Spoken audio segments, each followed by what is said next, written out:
देखिएगा, वेद परमात्मा को साकार बताते हैं, नर आकार बताते हैं, सशरीर बताते हैं।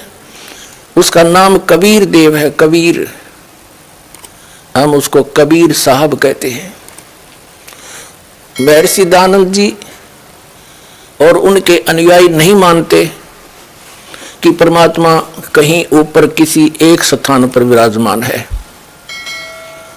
जबकि वेदों में ढेर सारे प्रमाण हैं कि परमात्मा एक स्थान पर ऊपर के लोक में रहता है और वहां से गति करके चल के यहां आता है, अच्छी आत्माओं को मिलता है।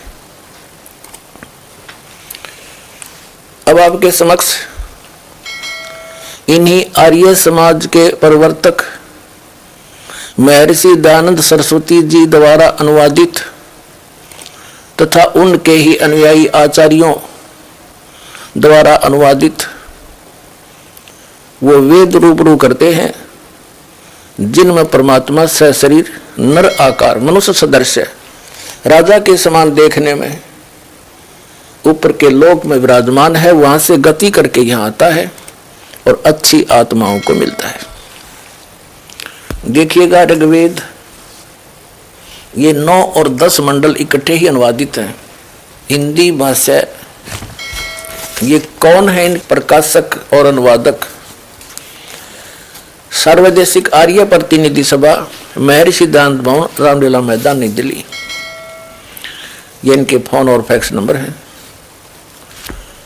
आर्य भाषा भाष्य यानी अनुवाद करता, मुद्रक है Prince offset printers, 1510 Pataudi house, Daryaganj, नई दिल्ली। फोन नंबर इतने उनके। इन्हीं का अनुवाद है। एक विशेष आश्चर्य की बात है पुण्यात्माओं, जो वेदों के जानकार कहलाते हैं और परमात्मा को निराकार बताते हैं, उन्हीं के कर कमलों से अनुवादित है ये वेद। यहां परमात्मा ने दया करी आप और हम पर, इनकी बुद्धि पर पत्थर डाल दिए, इन चंद श्लोकों के अनुवाद ठीक करवा दिए। अन्यथा यदि ये दास अनुवाद करता, ऐसा ही करना था।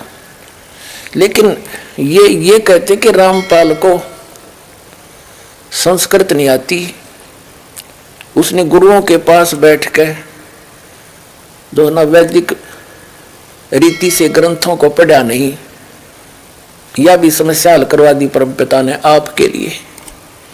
इन्हीं इंजीनियरों के द्वारा अनुवाद करवा दिया।